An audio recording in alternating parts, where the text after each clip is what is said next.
All right, let's get to the last region. Kentucky and Tennessee, Purdue and Houston, and Indianapolis. Here's the biggest question I have for you, Fanta.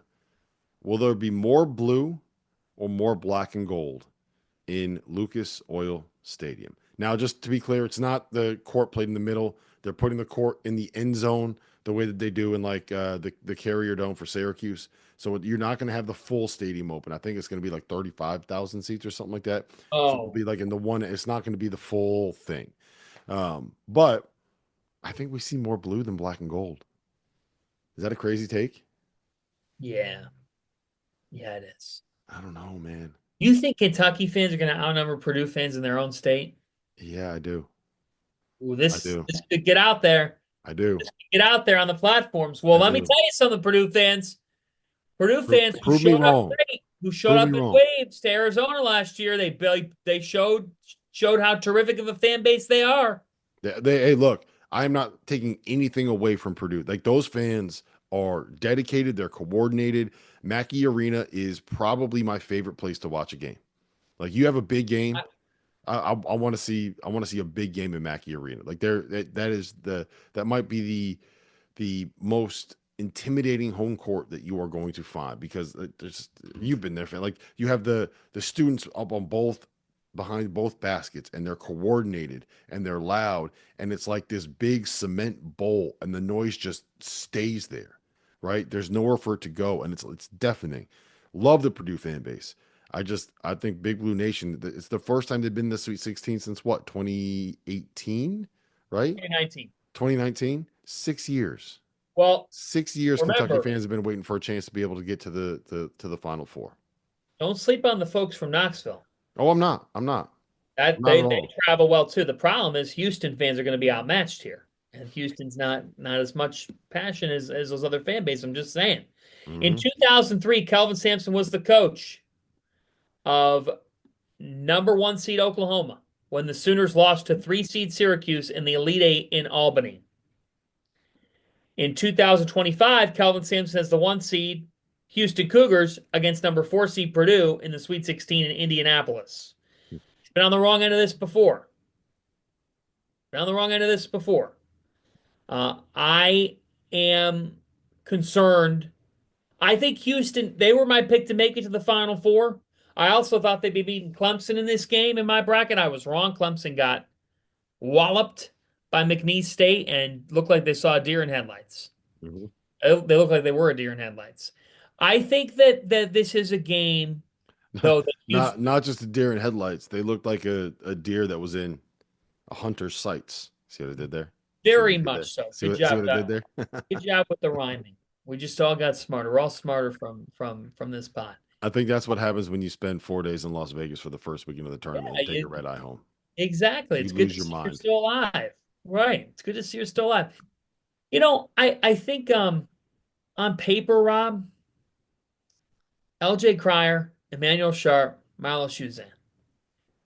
The ability of that backcourt, Mhm. geez, oh man. The ability of that backcourt to apply pressure to Braden Smith, Fletcher Lawyer and company. That's what the game comes down to. It does. Because if Houston puts Purdue in their defensive blender, it's going to be hard for the Boilermakers to win this game. And Houston makes it really hard, gets physical.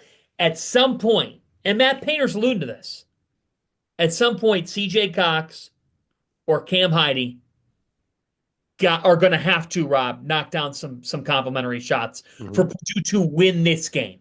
I don't think it's as simple as Braden Smith. Now, there's nobody else I'd rather run out there from a point guard perspective than Braden Smith. But Houston's a different monster, Rob. And the Cougars will win this game because their physicality defensively. Something that Purdue's been up and down in the defensive column.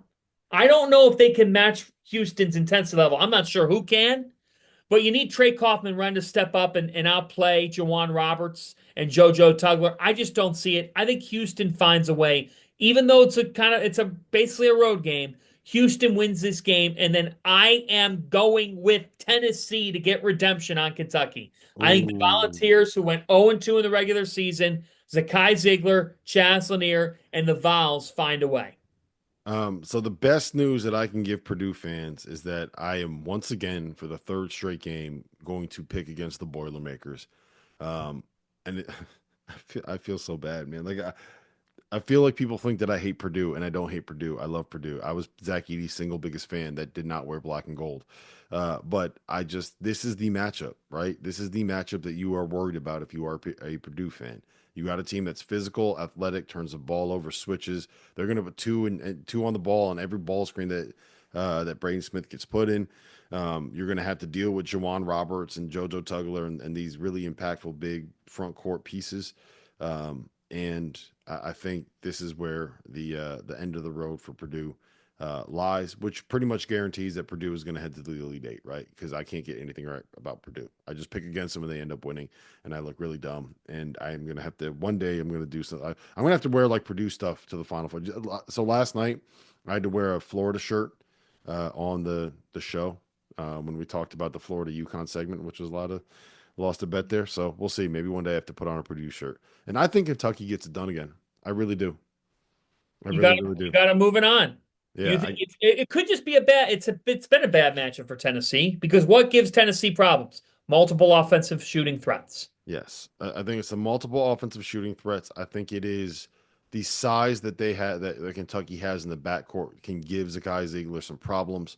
I think the biggest thing though is the presence of Amari Williams and his passing ability. I think pulls Akpara away from the basket. To me, the guy that's going to determine that game is going to be Igor Milicic, right? Like when he plays well, it Kentucky is a completely different. Sorry, Tennessee is a completely different basketball team. I think Kentucky, it's done. I think they're going to be playing what effectively amounts to a home game. They've won two against Tennessee. I think that they're going to win a third, and we'll see if that ends up coming to fruition. I don't think Kentucky beats Houston. I think Houston gets to the Final Four. I'm sticking with 3 1 seeds and a 2 seed in the Final Four. I think it's probably going to be 4 1 seeds, but we'll see, man. Listen, I can't wait. I think this is going to be a fantastic second weekend. We have a lot of big boy matchups, a lot of wars that are going to be fought, and a lot of games where if this happened in the regular season, we would have said this looks like the best slate of college basketball that we maybe have ever seen. So fingers crossed that we get some really good games. That's the only thing that I'm asking for here, Fanta. So